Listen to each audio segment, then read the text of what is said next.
Welcome to Late Night Creations. I'm Kendra and I'm so glad you're here.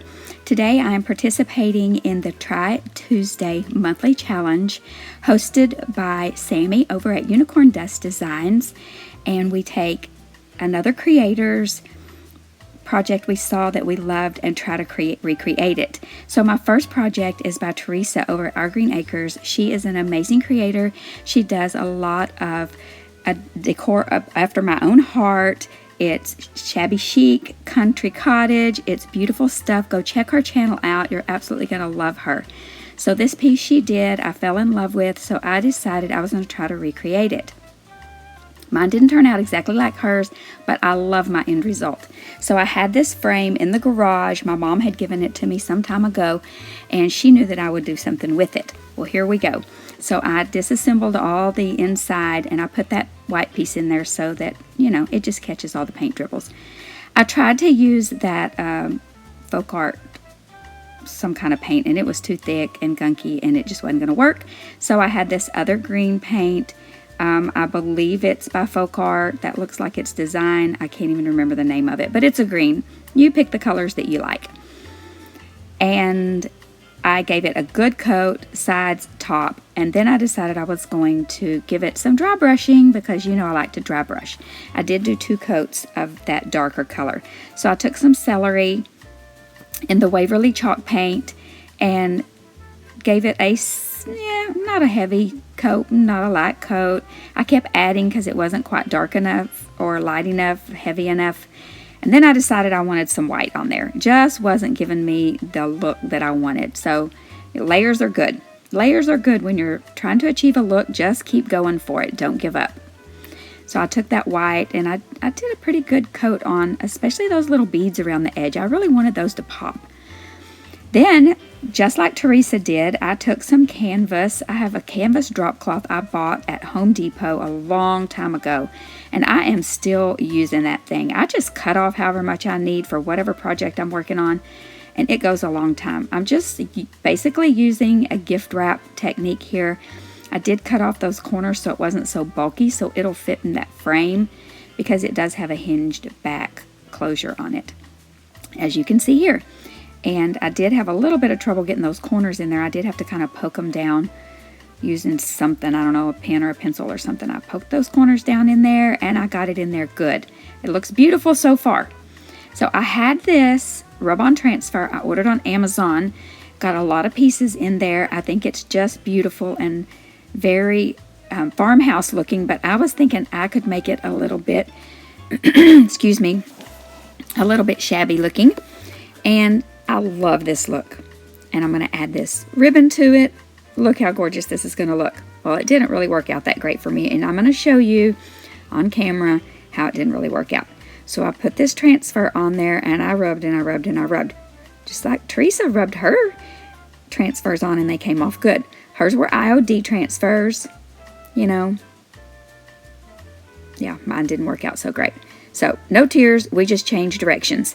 So, I made this little stencil on my Cricut. I did find some really cute stencils at Dollar Tree a few days ago. Can't wait to use those. But I didn't have them at this point, so I just cut this out on my Cricut, went a totally different direction, found this little honeybee on Cricut Design Space, and just made my own little, I created that little laurel with I just drew it and scanned it in and made it my own.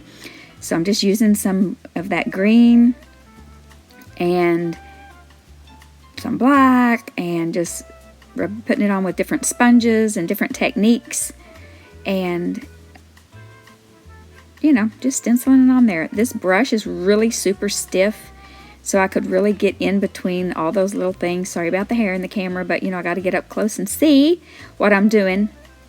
And so you can still see what I'm doing, even with my hair in there. So I'm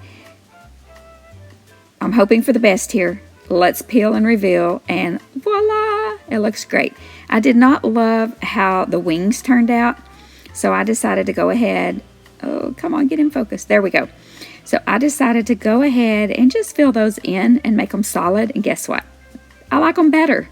So happy accident, in the words of Bob Ross. So I changed directions with the ribbon. I found this ribbon at where'd I get it? Sam's Club. Back in the early spring. It's a huge roll for like $7. And I buy that ribbon that they have frequently, especially at Christmas time, and it lasts forever. So if you see a one that you like and you think $7 is a lot to pay for ribbon, pick it up, splurge, because it will last you forever. So I just made a simple bow with a simple tail behind. I didn't want the tails to hang down and cover up my image, so I just did it like that. Okay, so my greenery was all crumpled up from being in a tote, so I just did that. Did you see what I did with the scissors? And I just did it like you do ribbon, just to kind of smooth it out. So don't fret if your greenery or your florals are all smushed up because you've stored them. Just take some scissors and smooth them back out. So I just stuffed some little greenery back there. I thought the greenery matched really cute with everything. And you know how I feel about greenery and florals. I don't think that I do a great job, but I think this turned out super-duper cute. Let me know what you think in the comments below. If you think I did a good job, I think it looks great. Next one that I chose to do was Crafts by KATELYN. Been watching her for years and years. She's amazing. She is creative.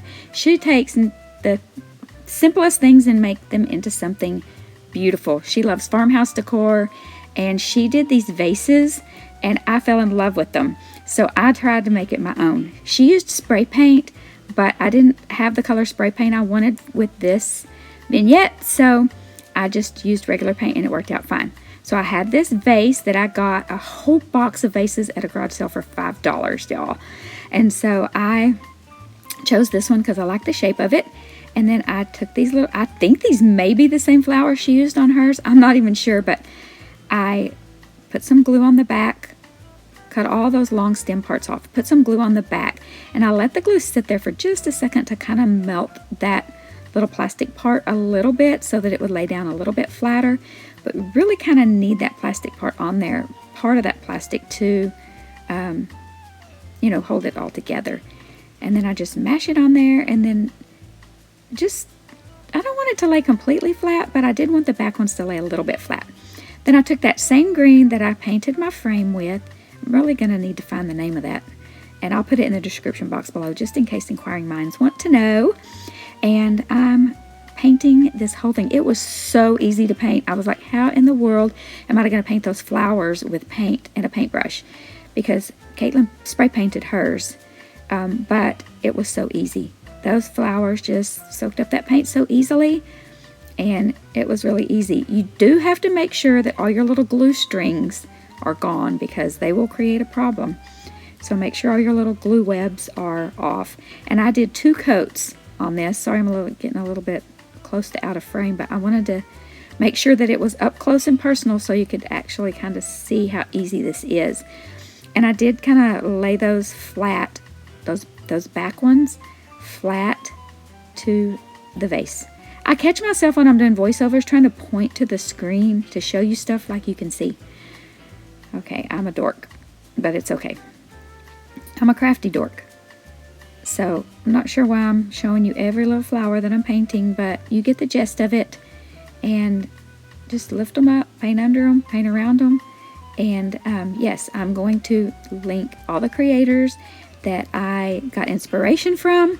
I will link their channels in the description box below, and I will also link the playlist below. So there are not a lot of specific rules with this challenge. Excuse me. There's no rules about how many projects we have to do or anything like that, just that we have to link the creators and link the playlist and link Sammy. So here's the final product. I love how it turned out. I think it's absolutely gorgeous with that frame. Next, none other than Sammy herself. She does DIYs, and she does, what are they called? Get up to the top so I can see. Wood signs. And she is hilarious. So if you like to be entertained while you watch crafting videos, she's your girl. She just had an adorable baby, so go check out her channel.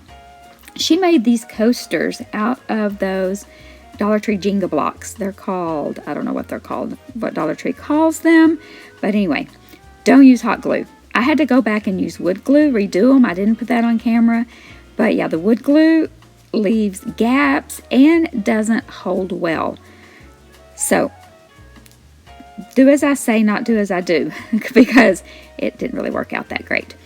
Did have to go back and redo them. The second one, I'm only doing 2 coasters because there's only 2 of us in the house. I may go back and make 4 later. I did glaze that with the DIY white, but I paint over them because I didn't like the way that turned out.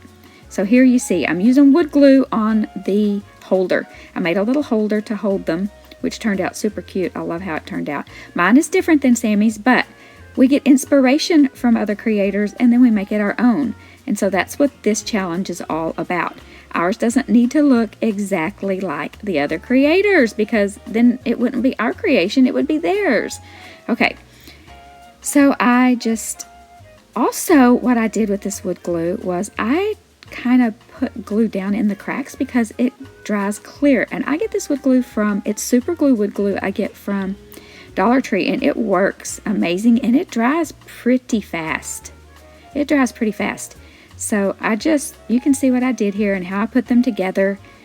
And then I'm applying this glue with a paintbrush so I can get it on there where I want it. And, I'm just lining these up.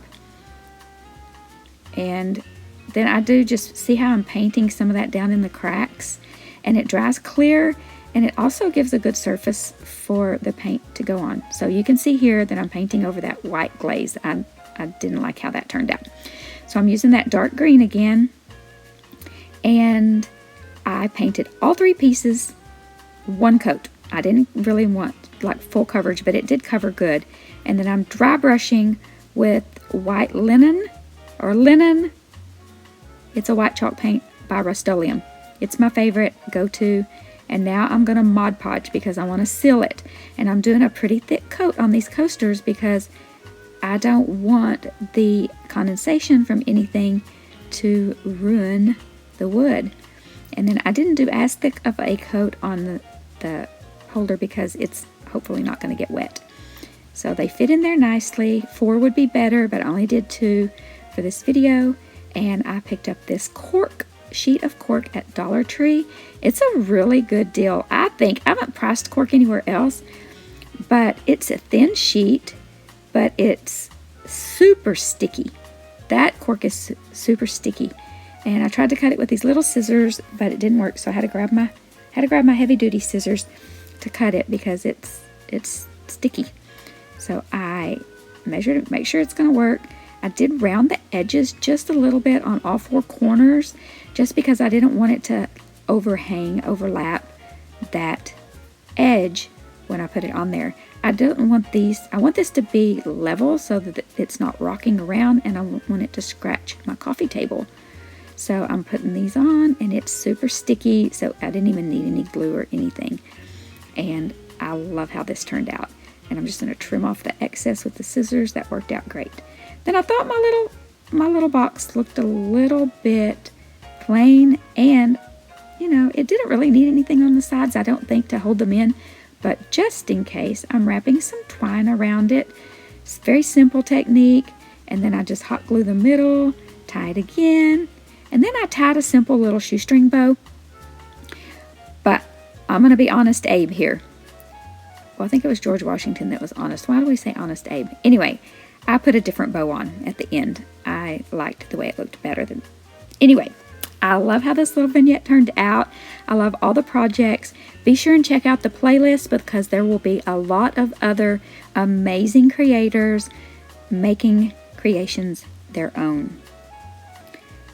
Let me know which of these 3 was your favorite, and do you think you would try any of these projects? Or go check out these 3 creators and see if there's any of their projects you would like to try. Find me over on Instagram, and you can always tag me there if you try any creations. Thank you so much for watching, and have a blessed day.